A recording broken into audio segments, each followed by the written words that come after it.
Hello, and welcome to Dishing Up Nutrition's Ask a Nutritionist podcast, brought to you by Nutritional Weight and Wellness. My name is Leah Kleintrode, and I'm a registered and licensed dietitian. And we are thrilled to be celebrating 20 years on air, discussing the connection between what you eat and how you feel. Thank you all so much for your support and listenership over the years. And if you're enjoying this show, let us know by leaving a rating or a review on your favorite podcast platform. Your feedback helps others find these important real food messages. So, on today's show, I will be answering one question that we received from one of our Dishing Up Nutrition listeners. This listener asks how to get through post surgery without gaining weight and making the most of nutrition. So it's a great question, and I'll bet you this question piqued some people's interest. I mean, surgery is a relatively common experience these days, and it's definitely something that can have a major lasting impact on our health, how our bodies look, and how they perform. I will say we did a wonderful Dishing Up Nutrition show back on March 5th of 2024, so just this year, about healing fast from surgery. So I really encourage listeners to go back and give that episode a listen in conjunction with this mini episode. I learned from that particular show that the average person will have 9 surgeries in their lifetime. Then, of course, I had to go start counting up my own personal surgeries. I'm up to 5 already. I actually just had my ACL and my right knee repaired last year. So this topic is still relatively fresh on my mind. So when we think about surgery, surgeries often mean that you're out of your usual routine for a while, whether that's shopping, planning, cooking meals for yourself. You might be off of work for a period of time. You might lose your mobility and normal activities for some amount of time. Of course, this is going to vary based on what surgery you're having done, what body parts are affected, how much pain you have, et cetera, et cetera. Depending on the surgery, you may also be reliant on other people for help with even the simplest things. I mean, heck, even taking a shower might be the most strenuous thing you do in those first couple of weeks. And can we just pause for a moment and say that that first shower after you've had surgery is just like a slice of heaven? So, when we're out of those routines, when we maybe don't have our usual food lined up, or maybe when we can't engage in some of our usual habits and activities, then, when it comes to people who maybe they have weight loss as a goal, or maybe people who have lost weight and they're just trying to maintain weight, or people like this particular listener that wanting to prevent unwanted weight gain, when we go on into surgery, we don't know exactly what the impact is going to be on our weight, on our recovery, on our bodies. So some of these unknowns can just be scary for some of the reasons I just mentioned. Now, the natural inclination is likely to say to yourself, well, I'm not going to be moving as much, so I'll just eat less than usual. But post surgery is a time when your nutritional needs are actually higher than usual. Your body is working overtime to control inflammation and trying to heal and rebuild all those tissues. So, if we are undernourished during this critical time, it's going to take even longer to heal and to get back to your baseline. So, if we can create a game plan going into surgery and that recovery period, we stand a better chance of a faster recovery and kind of landing on our feet in a better place from a metabolism perspective. I know not all surgeries are planned. Heaven forbid that there are, like, sometimes we need an emergency surgery and there's not much we can do to prepare ahead of time. But most of the time, you know it's coming. And by the sounds of this question, I'm guessing this listener is in that same boat. So, one thing I would say is, like, let's use that pre surgery time to get really familiar with the procedure you're going to have done, what the expected healing timeline and what that process is going to look like, what kind of medications might you be on after surgery, how long are you going to be on them, so on and so forth. So, ask a lot of questions of your provider, your surgeon, your physical therapist, if you already have one, or whoever is on your care team. We can never foresee exactly how things will go, but oftentimes the more information you have going into it ahead of time, the better you can plan. So once you know what the process is going to look like, it's going to be easier that you'll be able to start making arrangements for that post surgery period. And as I was thinking about this question, it kind of brought me back to when I was preparing for my babies to arrive, both of them. If you know you have a couple of weeks or even a few months ahead of you before surgery, this would be a great time to do some meal prepping and to freeze some meals ahead of time. This would be a huge help for especially that immediate post-surgery time frame when all you have the energy to really do is heat something up in the microwave. Depending on the extent of the surgery and the recovery process, you or maybe your spouse or your coworker or a friend or a neighbor, somebody might want to organize a meal train for those first few weeks after surgery just to take some of that food prepping and cooking burden off your plate. If you're able to ask people as part of that meal train, or even if there's just people that are offering to help, oftentimes people respond well to a little direction. So if you ask people, say, hey, use the Nutritional Weight and Wellness Cookbook or go on their website, I trust their recipes. You can guide people towards some of those resources. So you know that the food you will be getting will be real food, it'll be packed with protein, and it'll be well balanced. So I love our hamburger soup recipe, the pot pie soup recipes. Those ones are great. A chili works most of the time. Egg bake, the wild rice meatloaf recipe, which that recipe can be made either into a form of a meatloaf or can transition into meatballs. So that one's a really versatile recipe. Our beef shepherd's pie recipe, like all of these would work really well, like to cook up in a large batch. And these would be things that could be eaten over the course of several meals or things that could work really easily to throw into the freezer and bring out, either in a couple of days or a couple weeks or even a few months later. So there's so many good recipes out there that can be made in large quantities and frozen. Another great idea that I think for most people would be to make a batch or two of some protein smoothies ahead of time.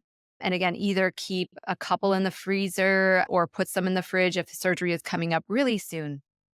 This is great because sometimes after surgery, we lose our appetites or we might feel nauseated or like we just might be affected by the amount of pain that we're in or some of the medications that are on board. So protein shakes can be an easier way sometimes to get nutrition in versus chewing on like a piece of steak or something like that. Protein is so, so, so crucial after surgery for tissue healing. So this would be, again, a protein powder being used in a protein shake would be an easy way to get that in. So, protein is crucial for healing, but it also helps us feel full and satisfied. And I can't count the number of times that it really just turns the dial back on sugar cravings and more of those processed food cravings when we have adequate protein. So, when we have enough protein on board, we're less likely to get snacky and crave that bag of chips or the salsa or mindlessly eat M&Ms while we're just chilling out on the couch. And on the subject of protein, this would also be a great time to mention collagen. So, whether it's in a powder form or through homemade bone broth, collagen is the main protein that makes up our soft tissues and our skin. So, it becomes a really special kind of protein when we're talking about healing tissues, healing skin, scarring, things like that after a surgery. Personally, for me, I tend to cycle on and off collagen normally. So there, I might get a container and then not get a container for a little while. But I made sure after I had my knee surgery last year that I used collagen powder in my coffee every day for about 3 months. So I made sure that I had a lot of those great building blocks to help that knee joint heal the best that it could, and also to just help the skin tissue also repair and regenerate as best as possible. I also packed away a few jars of homemade bone broth in the freezer to drink. And if you like bone broth, but not necessarily drinking it straight from a mug or something like that, this would be another great opportunity to use it in a soup that you're going to make and then store in the freezer or have at a later time. So before I continue on, I'm going to pause here and take a quick break. And when we return, I'll share a few more tips about how to navigate and nourish your body after surgery.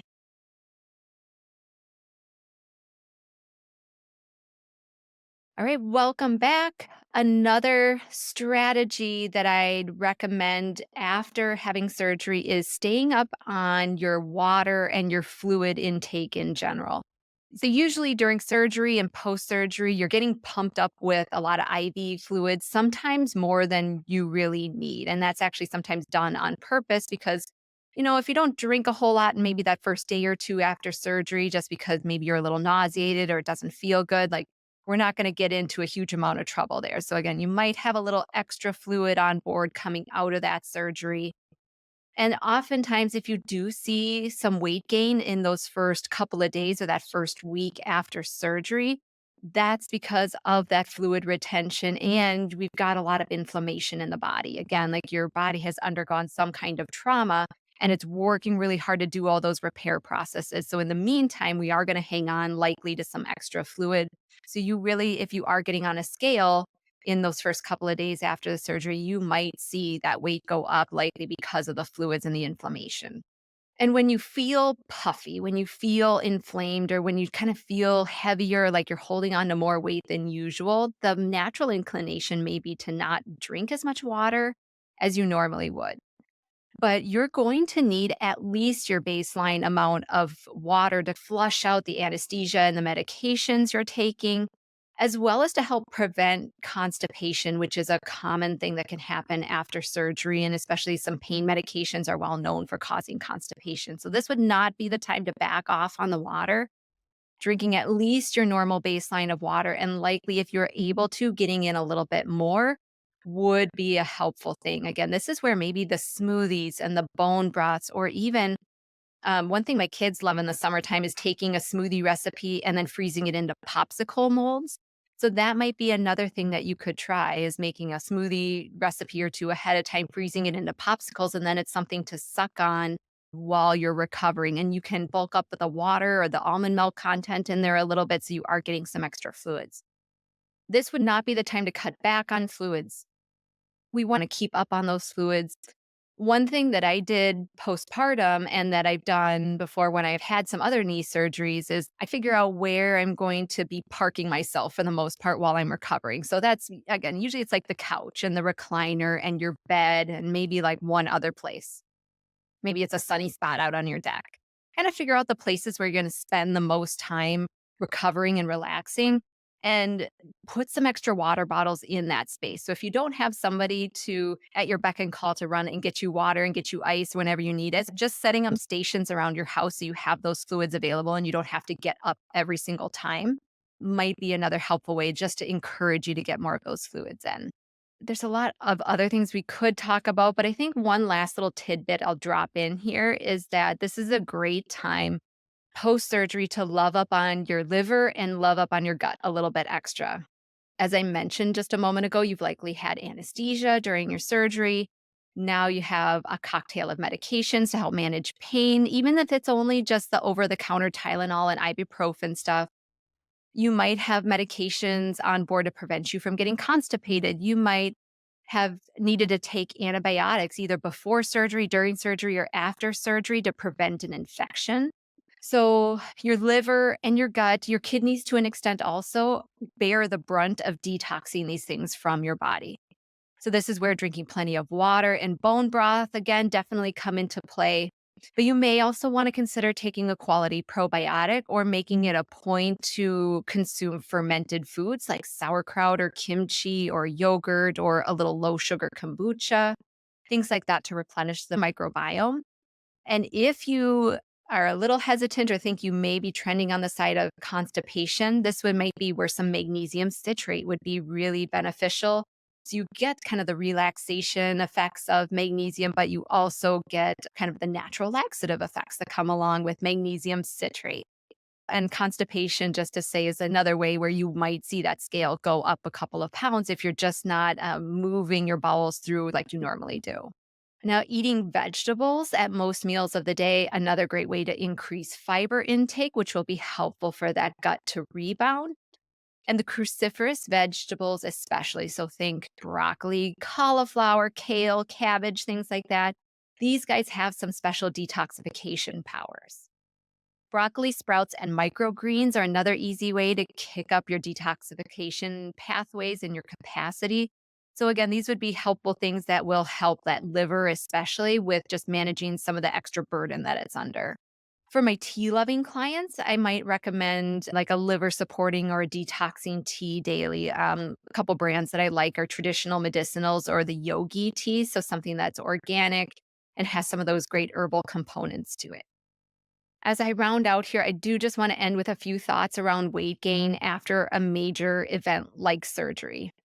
Sometimes we can prepare and we can do all the right things being quote unquote, before and after surgery. And yet we still can't always predict how our bodies are going to react, the exact path they're going to take after surgery, or if we're going to run into any kind of complications or bumps in the road along the way. We don't always have control over that. You may truly gain some weight. You might lose some muscle, or you just might see your body change in a way that's not quite to your liking. That can be a hard thing to watch and to accept. And I also want to say it doesn't mean it's going to be like that forever. There is a season for healing, there is a season for taking things slower and being more intentional. And then there will be another season again where you are more able bodied. You're not in as much pain. You're sleeping well again. Your digestion is back to normal, and you can settle back into your normal eating routines, your normal physical activity patterns, and things like that. So I really encourage you as you're looking down the barrel of having surgery or looking at a lengthy recovery, play the long game when it comes to your recovery and your health, and do your best not to fall into that desperation of trying to get the weight off as quickly as possible or trying to do anything drastic to prevent that weight from coming on in the first place. At Nutritional Weight and Wellness, we've worked with many, many clients going through a whole host of different kinds of surgery. So if you're worried or you're finding yourself struggling after surgery, reach out and let us know. We'd be happy to help and collaborate with you and get you back to a great baseline or back to a place where you're feeling a little more comfortable. So, our phone number that you can reach us at is 651-699-3438, or find us on our website at www.weightandwellness.com. So that's a wrap on nutrition and surgery. I thank you so much for listening to today's Dishing Up Nutrition's Ask a Nutritionist episode. And if you found this helpful, as a reminder, please leave us a rating or review on your favorite podcast app. And if you have a nutrition question you would like us to answer, we have two options for you. You can join our private Dishing Up Nutrition Facebook community by searching Dishing Up Nutrition on Facebook. Or you can call us at 952-641-5233. This is a voicemail box, and you can leave audio recording of your question in this voicemail box. So please don't be shy. If you have a question, let us know. We look forward to hearing from you.